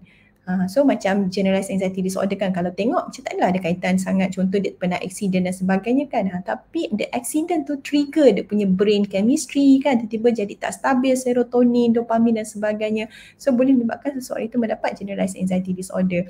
Begitu juga dengan major depressive disorder kan tadi saya beritahu, mereka yang mengalami trauma, mereka akan mudah untuk menyalahkan diri sendiri. Mereka rasa bahawa diri mereka tidak berguna, tiada apa yang mereka boleh lakukan, hidup ini sudah tidak ada harapan. Pemikiran-pemikiran sebegini yang terlalu lama tanpa mendapat sokongan sosial yang baik boleh meninggikan risiko seseorang itu untuk mendapat kemurungan klinikal. So bila kemurungan klinikal ni tu yang bila orang kata mengalami perasaan sedih yang berpanjangan selama sekurang-kurangnya 14 hari, sudah tidak ada minat untuk melakukan aktiviti yang disukai dahulu, tidak boleh nak fokus masa di tempat kerja, tak boleh nak fokus masa memandu, tidak boleh membuat keputusan dalam kehidupan seharian, mempunyai gangguan tidur, mempunyai gangguan makan dan mempunyai pemikiran-pemikiran bahawa saya ini sudah tidak berguna, dan dalam keadaan yang teruk akan mempunyai pemikiran bahawa mati itu adalah lebih baik, dan mungkin akan mempunyai gangguan-gangguan psikotik juga. So itu adalah maksudnya trauma itu adalah sebagai trigger untuk mendapat penyakit mental yang lain. Okay, so dan kalau di kalangan kanak-kanak ada juga mereka yang boleh mendapat simptom ADHD ataupun Attention Deficit Hyperactive Disorder, ni yang kita panggil budak-budak hyperaktif kan. So kadang-kadang selain daripada faktor genetik, selain daripada faktor-faktor lain, ianya boleh disebabkan oleh trauma. Begitu juga dengan Oppositional Defiant Disorder. Kalau kita nak kata dalam bahasa Melayu, Oppositional Defiant Disorder ni, dia merupakan satu keadaan di mana seseorang kanak-kanak atau remaja itu, iaitu mereka yang berumur tak salah saya lebih daripada 10 tahun tapi kurang daripada 18 tahun, mereka ini sangat nakal. Mereka ini sangat-sangat nakal, tetapi mereka tidak jahat. Kalau kita kata jahat, jahat tu maksudnya kelakuan mereka itu nakal, tapi nakal yang terlalu berlebihan. Yang kalau mereka dewasa, mereka boleh dianggap sebagai seorang penjenayah. Tapi sebabkan mereka masih kanak-kanak, kita tak panggil mereka penjenayah, tapi mereka telah menunjukkan simptom conduct disorder. Dan kalau simptom ini atau kelakuan ini berterusan sehingga dewasa, dan ini yang kita akan nampak macam anti-social personality disorder. Macam kalau ramai yang tengok Joker, saya rasa. So Joker tu ialah satu penceritaan yang baik tentang bagaimana peristiwa silam yang menyebabkan dia mendapat PTSD, menyebabkan dia berkelakuan sebagai seorang yang mempunyai conduct disorder dan seterusnya menjadi anti-social personality disorder. Okay, dan kepada kebanyakan mereka yang duduk di penjara tu, kalau kita buat screening test, memang most of them, tak salah saya the majority lah, lebih daripada 50% mempunyai ciri-ciri anti-social personality disorder. Dan mungkin kalau kita tanya mereka, mungkin lebih daripada separuh yang mempunyai anti-social personality disorder itu mempunyai episod trauma, sama ada semasa mereka kecil ataupun semasa mereka dibesarkan. So sebab itulah kadang-kadang, bukanlah bila saya sebagai psikiatri, bila saya dah lama dalam bidang psikiatri, saya jumpa bermacam-macam perkara, saya belajar bermacam-macam perkara. Dia menyebabkan saya makin faham tahu kenapa istilah don't judge the book by its cover. Kan, maksudnya kalau kita jumpa penjenayah, kita pandang teruk pada diri mereka kan. Kita jumpa orang yang macam kita rasa mungkinlah kan macam contoh macam yang patient saya tadi kan, pesakit saya tadi yang jatuh daripada tempat tinggi, tiba-tiba tak nak pergi kerja kan. Orang nampak macam malas, cari excuse, kaki dah baik pun tak nak pergi kerja, lepas tu kau nak bagi anak isteri makan apa kan. Kita punya masyarakat punya mentaliti kan. Tapi bila kita faham sebenarnya jatuh tu mengingatkan dia pada apa-apa dan sebagainya, so kita pun macam don't judge a person lah, never judge a person, sebab kita tak pernah tahu what they have gone through untuk capai ke tahap mereka sekarang ni. Okay, so next. Doktor, sampai tu kita ada dua soalan. Saya kira bila saya tengok balik pada sebelum ni soalan yang pertama lah. Adakah pernah menghadapi sakit yang serius boleh menyebabkan trauma? Jika ya, bagaimana cara mengatasi? Seperti mana yang doktor ada sebutkan tadi, sakit-sakit yang ni, dan cara mengatasi tu insya-Allah doktor akan share sepastinya, doktor. InsyaAllah. Itu soalan yang baik. Tapi untuk jawapan ringkas, yes. Sakit yang stres boleh menyebabkan trauma. Ada satu lagi di sini, berhadapan dengan anak yang diuji dengan bipolar disorder type 1, apabila keadaan anak tersebut dalam keadaan mania, bertenaga, mudah marah, tidak boleh tidur malam, menjadi trauma kepada ibu bapa. Kerana ibu bapa perlu peka dengan perubahan tingkah laku emosi dan pemikiran anak tersebut. Jadi, apakah nasihat doktor kepada ahli keluarga, terutamanya ibu bapa, ketika berhadapan dengan situasi begini? Okay, that's a very very good question. Kenapa saya tersenyum? Sebab saya ada anak. Anak saya memang disahkan mempunyai autism spectrum disorder. Dan dia ada simptom dan dia ada hyperactivity juga. So terus terang cakap, yes, it can be very traumatized. Sebabnya macam soalan tadi, kita memang perlu peka. Kita perlu sangat-sangat peka tentang setiap perubahan tingkah laku, tentang setiap apa yang berlaku dalam rumah, setiap apa yang berlaku dekat dunia luar. perubahan-perubahan yang kita macam tak boleh nak kawal tau. I'm so sorry to hear that. Saya bersimpati dengan ujian yang menimpa Cik ke tadi puan yang bertanya tadi tentang anak bipolar type 1 disorder. Apa yang saya boleh katakan ialah sebagai seorang penjaga yang diuji dengan anak-anak yang punya penyakit mental ini, yang pertama sekali kita kena betul-betul faham apakah penyakit anak kita. Macam Encik tadi ataupun yang bertanya tadi memang boleh bagi tahu ni bipolar disorder type 1. So bipolar disorder type 1 ni dia merupakan salah satu penyakit penyakit emosi yang dia perlu dikawal dengan ubat-ubatan. Itu adalah rawatan yang paling utama. Sebab bipolar disorder type 1 ni bukan satu penyakit major, satu penyakit mental yang major, dan untuk mencapai tahap kesembuhan yang cepat dan yang macam hopefully 100% sembuh ialah melalui ubat-ubatan. So pastikan dia mengambil ubat-ubatan yang baik untuk mengurangkan episod mania. Yes, kadang-kadang ada mak bapak yang kata tapi bila dia makan ubat doktor dia nampak slow, dia tidur memanjang, makan memanjang, tak konsentrate dan sebagainya.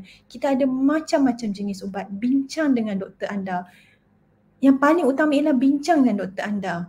Kan, bagi tahu doktor anak saya ada masalah ni dengan ubat. Ubat memang kami jaga, confirm dia makan doktor dan sebagainya kan. So selalunya doktor akan bagi alternatif yang bertentangan dengan kesan sampingan yang dialami.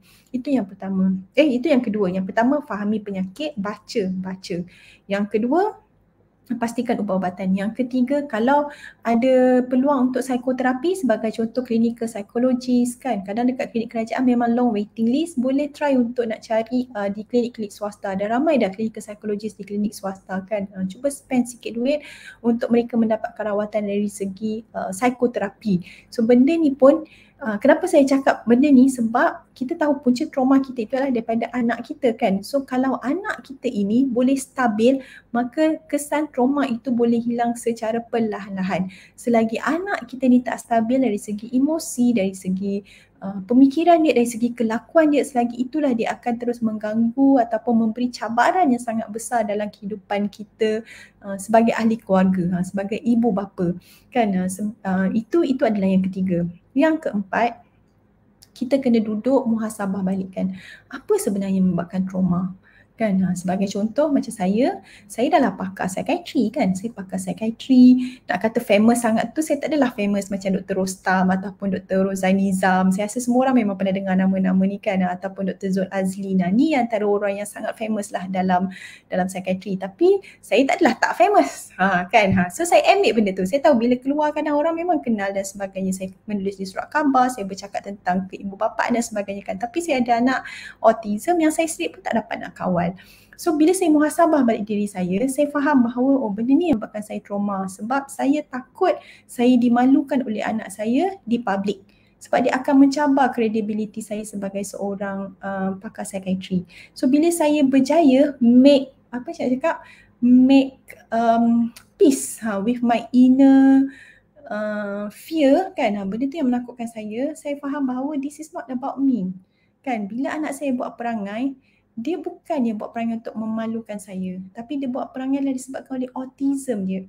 As a parent, I should cabut topi psikiatri ni because I'm still a parent. My child still having autism spectrum. Regardless lah mak dia ni pakar psikiatri terkenal ke terbaik dekat dunia ke apa ke, he is still having autism spectrum disorder.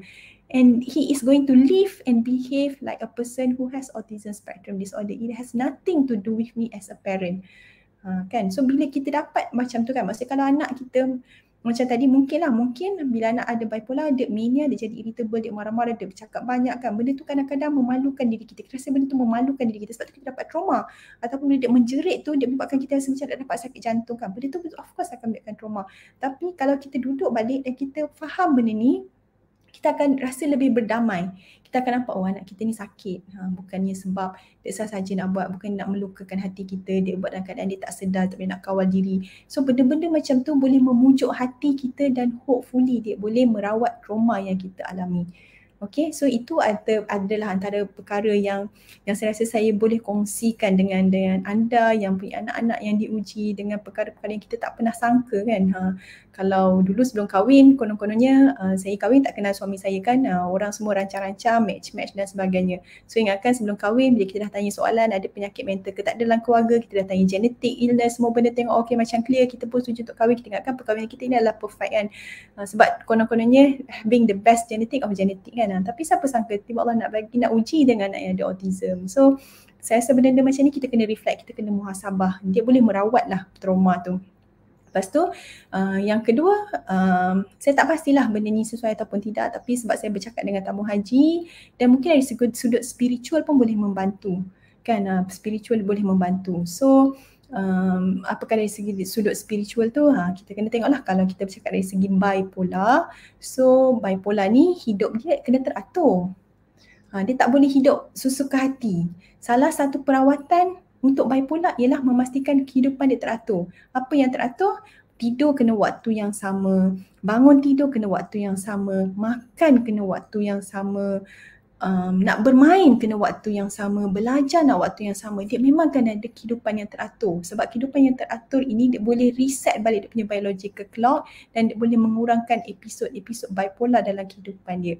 So kalaulah kita boleh dari segi spiritual ni kan, kita boleh menenangkan diri kita dari segi spiritual, menyedari bahawa ini semua adalah ujian. Bipolar tu doktor kata insya-Allah memang boleh dirawat, simptom dia boleh dikawal sepenuhnya, dia boleh mencapai apa yang dia nak capai dengan syarat menjalani rawatan yang berterusan dan sebagainya. So pergantungan kita kepada Allah itu akan menjadi lebih tinggi dan ia akan membantu kita untuk merawat trauma. Dan yang ketiga, mungkin kita boleh join grup-grup parents ataupun mereka yang ada bipolar tapi kena pilih jugalah, sebab sekarang dah banyak sangat grup-grup kesihatan mental, kadang-kadang tu dia menjadi trigger. So kita kena pandai-pandai untuk nak pilih lah. Saya rasa itu yang saya boleh jawab, tapi insyaAllah akan ada jawapan-jawapan yang seterusnya yang saya akan terangkan macam mana kita nak jaga diri dan sebagainya selepas daripada ni. Ada soalan yang lain lagi ke Tuan Haji? So far tak ada doktor. Okay. Doktor kita boleh teruskan dengan next slide. Kita punya sampai pukul berapa ya? Akhir pukul 4 doktor. Pukul 4 Okay. Yep. Okay, so seterusnya, risk to develop similar sequelae is also true if traumatic experience occurred in later life. So maksudnya tak semestinya trauma yang saya cerita tadi tu kanak-kanak je kan, tak semestinya. So kalau dewasa baru kita mengalami keganasan kan, contoh mak bapak kita sangat baik, kehidupan kita kanak-kanak sangat wonderful, tiba-tiba Allah nak uji dapat suami jenis yang suka pukul, dapat suami jenis yang suka hempuk kan, dapat suami jenis yang suka jerit, suka maki hamun. So of course trauma ni pun boleh menyebabkan kita mendapat kemurungan, kita mendapat anxiety walaupun ianya berlaku setelah kita dewasa.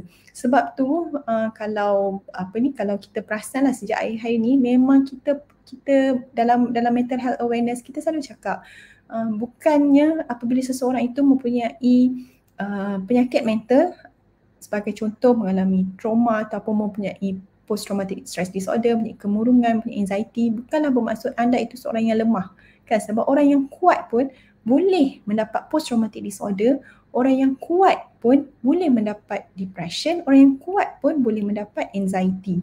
So the risk is there. Sebab tu kita tak boleh nak judge dengan orang, sebab tu kita tak boleh nak tuduh orang kan, contoh orang dapat depression, ni sebab kau tak semayang lah ni sebab iman kau lemah sangat lah ni, iman setipis bawang, macam mana lah nak dapat macam mana lah tak dapat depression kan, ini tak ingat Tuhan lah ni mesti tak redha ni, tu yang dapat trauma tu kan. So those kind of words are very stigmatizing and it doesn't help pun dengan kesembuhan kawan kita tu kan, ataupun dengan ahli keluarga kita. So kadang-kadang kita tak sedar masyarakat, sebab tu kita memang tahu bahawa kadang-kadang masyarakat ni yang menyebabkan kenapa seseorang ataupun kenapa antara kita ni lebih vulnerable untuk mendapat penyakit mental.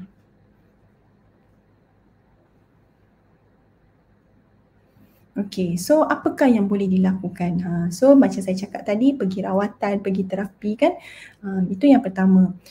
Macam mana nak dapatkan rawatan? Okey, yang pertama sekali, kalau katakan kita di tabung haji, saya tak pasti kalau tabung haji ada klinik panel kan. Kalau kita rasa macam betul ke saya ni ada trauma sampai PTSD, betul ke saya ni ada trauma saya sampai saya dapat panic disorder ataupun generalized disorder, ke saya ada kemurungan lah kan. Kalau katakan kita dah start tanya-tanya soalan sebegitu, do not hesitate kan. It is okay, you just pergi mana-mana doktor, sebab sepatutnya they have some basic in psychiatry. Mungkin orang tak boleh nak buat diagnosis dan sebagainya, tapi at least they should be able to listen as a doctor. So pergi mana-mana klinik panel tabung haji ataupun hospital yang ada panel tabung haji, cuba bercerita dan sebagainya. So kalau doktor tu rasa bahawa okay, ada simptom-simptom suggestive for psychiatric illness, selalunya mereka akan rujuk ke hospital yang berhampiran. So saya tak pasti tabung haji sama ada dengan private hospital ataupun tidak, tapi kalau biasa ni mungkin di kalau macam di Kedah mungkin di hospital Kalosta, hospital Kuliah, hospital Petani kan. So kalau KL mungkin ke HKL, mungkin hospital Selayang dan sebagainya. So daripada situlah kita akan dapat confirmkan sama ada anda mempunyai penyakit mental ataupun tidak. Walau bagaimanapun, katakan bila confirmation tu telah dibuat, tidak semestinya anda terus kena makan ubat kan. Sebab ramai sangat orang takut nak pergi sebab orang takut kena makan ubat. Orang takut macam kehidupan dia bergantung kepada ubat. So hapuskan stigma tersebut. Sebab kalau katakan simptom yang anda alami tu mungkin agak teruk, sebab tu anda nak jumpa doktor psikiatri kan. Dan doktor merasakan bahawa anda perlu makan ubat untuk merawat simptom, tapi anda tak nak sebab anda rasa bahawa anda masih boleh menjalankan kehidupan seperti biasa, tidur boleh, makan pun boleh, hubungan dengan suami tak ada masalah, hubungan dengan rakan sekerja tak ada masalah, cuma ada simptom. So it is okay. Most of the time kalau kita kalau anda tak mau makan ubat, probably that we are going to respect your decision, tapi kita akan rujuklah kepada counselling, kepada psikologi dan sebagainya. Cumanya mungkin dari segi jangka masa tu akan lama lah untuk betul-betul sembuh. So jangan jumpa doktor, saya tak nak makan ubat, jumpa doktor sebulan lepas tu saya tak baik-baik pun lagi doktor, kan. So benda tu yang selalu jadi masalah, sebab kadang orang ingat doktor ni macam bomoh kan. Jumpa bomoh, tok bomoh, kan. Kita belum duduk, bomoh dah cakap dah, aku tahu pasal Pak Hamai kat sini, hang ni baru kan. Kita pun kan. Sedangkan kadang benda-benda tu lebih menghampiri kekufuran dan juga syirik kan. So bila doktor ni, kita memang tak ada ubat magic. Saya masa cakap dengan patient saya, anda kena beritahu simptom. Bukannya bila anda duduk, anda expect saya untuk faham. Tak. Kena bercakap dengan doktor, kena bagi tahu apa simptom dia kan. Baru kita boleh faham, baru kita boleh buat diagnosis. So kami bukan bomoh lah.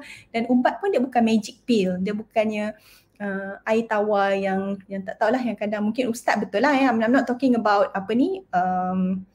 perawatan ruqyah, yang tu that is authentic in Islam. I also do that, I also believe that.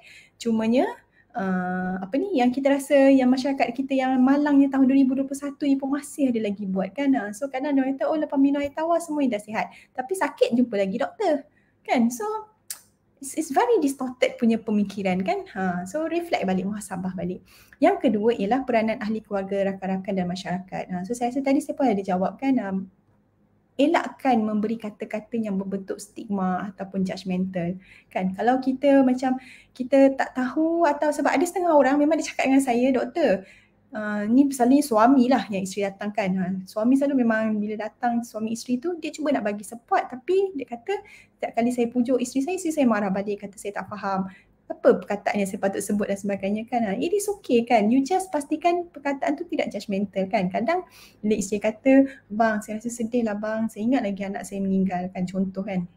Suami pula balas, janganlah ingat-ingat, macam tu kan. Tak payahlah ingat-ingat, baca Quran. Of course lah isteri akan mengamuk kan. That is macam judgemental punya, judgemental punya statement. Satu, lepas tu it's very unsympathetic. Unsympathy, maksudnya tidak bersifat simpati kan. So kalau katakan isteri cakap macam tu, ni saya bagi tips pada para suami. Isteri cakap macam tu kan, abang saya rasa sedih lah bang, saya teringat kat anak kita yang baru meninggal, ataupun abang saya rasa sedih sebab kereta saya baru accident kan. So kita pun cakap, abang pun rasa sedih juga, cuma nasib baik yang tak ada apa-apa kan, yang masih selamat, biarlah kereta tu kan. Kan itu lebih memujuk. So bila macam tu dia boleh membantu dan dia tidak berbentuk stigma kan. Lepas tu kalau nak baca Quran, nak suruh juga baca Quran, jangan cakap bacalah Quran banyak kan. Tak, Kan ubah sikit ayat tu. Jomlah kita baca Quran sama-sama, kita doa sama-sama. Mana tahu bila kita baca Quran sama-sama ni Allah bagi ketenangan kepada kita kan. So bila sama-sama tu dia tak adalah berbentuk stigma, dan barulah isteri tu rasa being supported. Kan sama juga macam anak kan. Tak dapat straight A. Alah biarlah tak dapat straight A. Dapat juga masuk U kan. Kadang macam itulah. Ataupun kita kata itulah mak dah cakap dah. Jangan tengok cerita Korea. Tengok cerita Korea. Kan dah tak dapat straight A. Contohlah kan. So rather than we are try to listen to them non-judgmentally, kita macam memburukkan lagi perasaan emosi anak kita. So lihat balik apa yang kita katakan. So sebab tu kadang-kadang macam ada parents yang datang kata saya dah tak tahu dah nak cakap apa. Saya tak tahu nak cakap. Tapi bila kita tengok balik sebenarnya apa yang diorang kata tu memang tanpa sedar. Most of the time tanpa sedar lah. Tanpa sedar.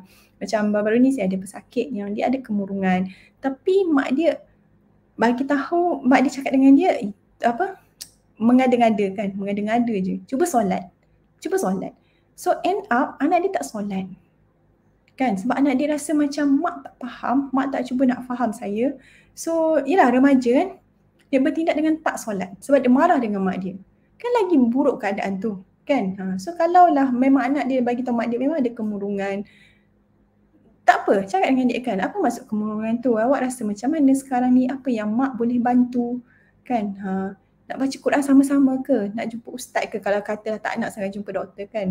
Nak jumpa ustaz ke nak jumpa doktor kan?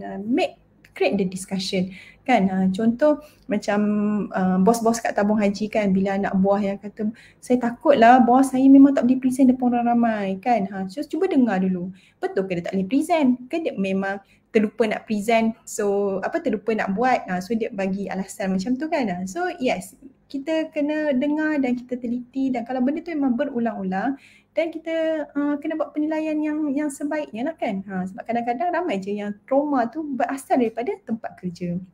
Dan seterusnya ialah diri sendiri.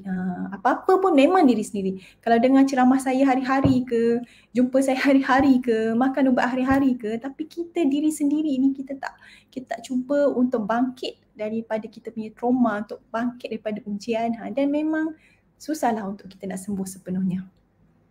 Okay, so macam mana nak tolong diri sendiri? Next. Oh, sorry. Saya rasa saya tak sempat nak habiskan slide saya. Okay, tak apa, next. Okay, ini yang kita nak masuk ni kan. Tadi awal-awal Tuan Haji Hanif ada cakap during pandemik ni ramai sangat orang yang trauma kan. Dan kenapa kita trauma masa pandemik ni? Sebab we are not allowed to grieve as we normally do. Kan? Grief ni saya pun tak pernah dapat bahasa Melayu yang betul tau. Grief ni macam dia bukan berkabung, tapi dia merupakan satu perasaan pilu yang sedih yang berpanjangan akibat kita kehilangan sesuatu. Ataupun mungkin tak hilang lah, tapi macam dalam pandemik kan, dalam pandemik mungkin contohlah orang yang dapat COVID-19 dalam ward. Kalau orang sakit kan, dulu kalau sakit best tau duduk hospital, satu kampung akan melawat. Masa COVID, nobody can visit you. Kalau doktor datang pun, doktor datang dengan pakai macam alien tu kan, yang kita tengok cerita US bila diorang terbang pergi ke angkasa lepas kan. Kita nampak doktor pun staffnya semua berpakaian. Kita tak nampak muka siapa kan. So semua benda ni memang akan menimbulkan lagi risiko trauma kan. Walaupun mungkin kita boleh telefon, video call dan sebagainya kan, tapi kita tak dapat the touching, kita tak dapat the hugging, kita tak dapat sama-sama berada kan. Orang tak boleh kopekkan buah untuk kita kan. Kita kalau melawat, kita bawa buah, kita kopek kan. That is a very normal in our society. Tiba-tiba kita masuk dalam ward, nobody can visit us. Kan, worse, isteri dekat rumah, kita kat dalam ward. Isteri negatif, kita positif. Kan, anak-anak ada pula yang negatif, ada pula yang positif kan. Kerja lagi macam mana. So benda macam ni memang boleh menyebabkan trauma. Dan dan dia bukan sahaja pada keadaan suasana tu, malah simptom COVID tersebut memang boleh menyebabkan trauma. Kenapa? Sebab salah satu simptom utama COVID ni ialah kesukaran untuk bernafas. Kan? Cuba bayangkan, kita ni bangun tak perlu berfikir pun untuk bernafas. Kita tidur pun kita tak perlu nak set apa-apa pun untuk memastikan kita terus bernafas dalam tidur. Kan, kita bernafas tak pernah terfikir pun nikmat ni pernafasan ni. Tapi bila diserang COVID, kita macam mana kita fight kan, kita kena lawan untuk menghirup udara. Kita kena lawan untuk hidup, untuk memasukkan udara tu dalam jantung kita, dalam paru-paru kita. So benda ni memang akan menyebabkan trauma. Dan bukan tu sahaja kan, bila kita masuk hospital kita kena pakai mesin, tak kira lah BPAP ke apa ke, bunyi bising kan, kita kat rumah tidur kerah je kan. Tapi dekat hospital bunyi bising mesin sini sana dan sebagainya. So kadang-kadang sebegitu memang boleh menyebabkan trauma, dan ia memang adalah disebabkan oleh kita mengalami satu tahap yang kita tak pernah sangka, dan kita rasa kita kena struggle, dan kita rasa macam kita tak tahu di mana penghujungnya. Kita ni akan hidup ke tidak? Kan hari-hari kita dengar statistik mati bila kita kena COVID je, walaupun di kuarantin dekat rumah, kita masih lagi takut. Macam mana kata tiba aku mati? Ada memang pesakit yang datang tak boleh tidur kan, semasa panjang dia di kuarantin di rumah. Padahal di kuarantin di rumah, dia cek oksigen hari-hari, anak-anak pun semua okey walaupun satu keluarga positif, tapi lepas dia boleh keluar kuarantin, dia terus pergi hospital sebab dia memang tak boleh nak tidur dengan baik sepanjang 14 hari dia di kuarantin. So benda-benda macam tu memang menyebabkan trauma sebab kita tak tahu di manakah penghujungnya, adakah kita akan mati, sebab kita tahu risiko tu adalah sangat tinggi. Kita risau dengan anak, kita risau dengan mak bapak kita risau dengan pekerjaan kita. So keadaan pandemik ini memang sesuatu yang sangat kita kata menekanlah jiwa dan emosi kita. Dan bila berlaku kematian, mungkin ada antara kita yang kehilangan ibu atau bapa ataupun adik-beradik ataupun kawan rapat ataupun jiran, tetangga dan sebagainya. Kita tak boleh nak grief, kita tak boleh nak turut sama-sama bersedih atas kehilangan atau kematian seseorang.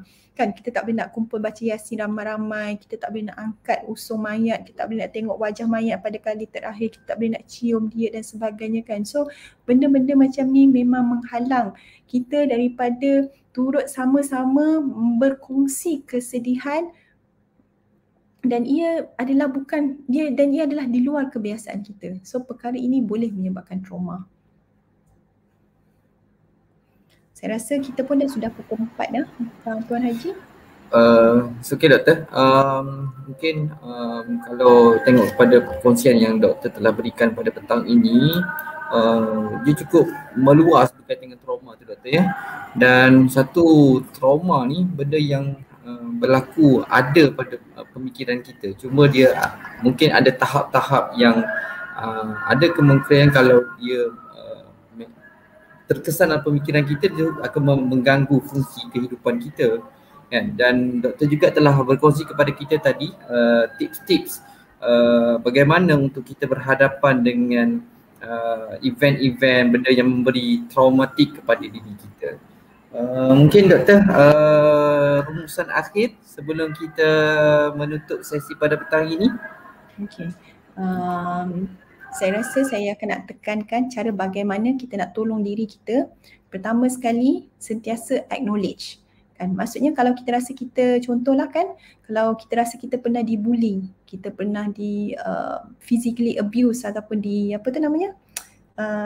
abuse, diseksa tak ingat pula bahasa Melayu perkataan abuse tu apa, sorry. Abuse lah kan, just acknowledge dan mengaku bahawa ya, saya memang pernah mengalami satu keadaan yang trauma, saya pernah dibuli dan saya memang tak suka sepanjang saya dibuli. Acknowledge dulu benda tu. Lepas tu luahkan pada orang yang betul dan kita reflect balik kan. Contoh, walaupun saya pernah kena buli tapi saya dah jadi doktor pun sekarang ni. Walaupun orang pernah hina saya tapi saya dah jadi pegawai kat tabung haji dah.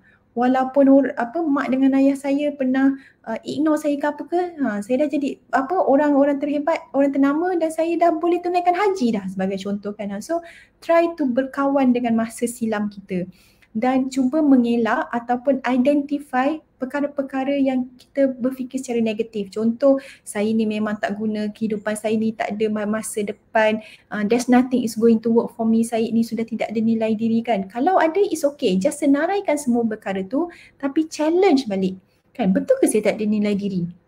Kan, apa maksud nilai diri? Kalau saya masih solat, kalau saya masih boleh berpuasa, kalau saya masih boleh berhubungan baik dengan orang, so itu adalah nilai diri yang tinggi. Kalau saya masih boleh menghormati orang lain, saya boleh menghormati rakan saya, dan itu adalah nilai yang tinggi. So apa maksud, kenapa kita nak kata kita tak ada nilai diri? Yes, mungkin kita pernah diperkosa atau daripada masa hadapan, tetapi that is not our fault kan? That is not your fault. kan.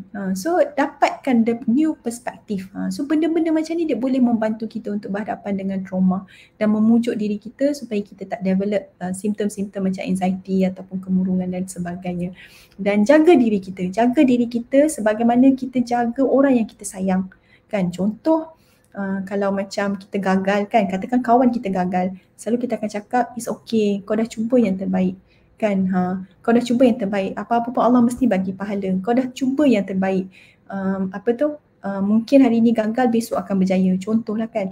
So kalau kita gagal, kenapa kita tak boleh ucap benda yang sama kepada diri kita? So jaga diri kita sebagaimana kita jaga orang lain yang kita sayang, ataupun sebagaimana kita mengharapkan orang lain jaga kita. So jaga diri kita sendiri, be compassionate, be bukannya kita nak kata mementingkan diri sendiri, tetapi sayangi diri sendiri, fahami diri sendiri, berkawan dengan diri sendiri. So perkara-perkara sebegini boleh membantu kita untuk hidup dengan lebih tenang, insya-Allah. Okey, terima kasih banyak doktor. Yelah, kalau ikutkan tu agak singkat kita nak berkongsi berkaitan dengan trauma ini. InsyaAllah perkara yang telah dikongsikan oleh doktor sebentar tadi boleh memberi pengajaran kepada diri kita, kan, untuk kita berhadapan dalam kehidupan kita ni. Kita tak boleh nak jangka apa yang akan berlaku pada kehidupan kita pada masa akan datang. Jadi persiapan seperti inilah macam pengetahuan macam mana kita nak berhadapan dengan segala cabaran yang kita akan hadapi pada masa akan datang. Okey, doktor, terima kasih banyak dengan perkongsian pada petang ini, dan terima kasih juga kepada rakan-rakan yang sidang penonton kepada pada apa kata pakar mendapati trauma psikologi pada petang ini.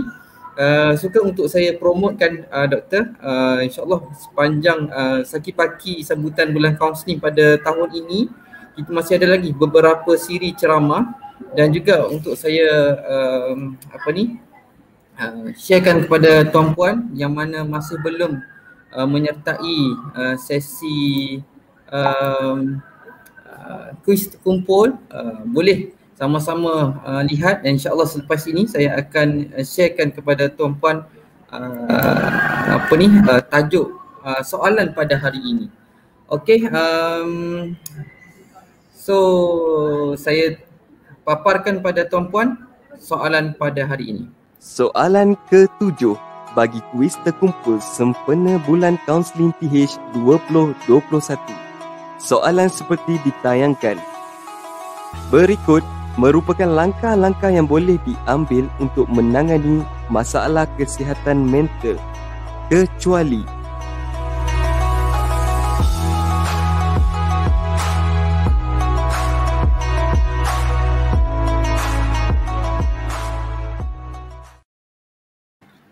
Okey, tuan-puan, terima kasih banyak pada tuan-puan yang telah bersama-sama pada petang ini. InsyaAllah kita berjumpa lagi pada sesi yang akan datang. Boleh teruskan bersama dengan kami di Google Site sambutan bulan kaunseling TH 2021. Di situ kami paparkan rakaman-rakaman dan juga maklumat-maklumat terkini berkaitan dengan program-program sepanjang bulan kaunseling nanti. So, terima kasih pada semua. Kita tangguh sesi pada petang ini dengan tasbih kafarah dan surah Al-Asr. Subhanallah wa bihamdihi, asyhadu an la ilaha illa anta, astaghfiruka wa atubu ilaik. Wabillahi taufiq wal hidayah. Wassalamualaikum warahmatullahi wabarakatuh. Subhanallah walhamdulillah.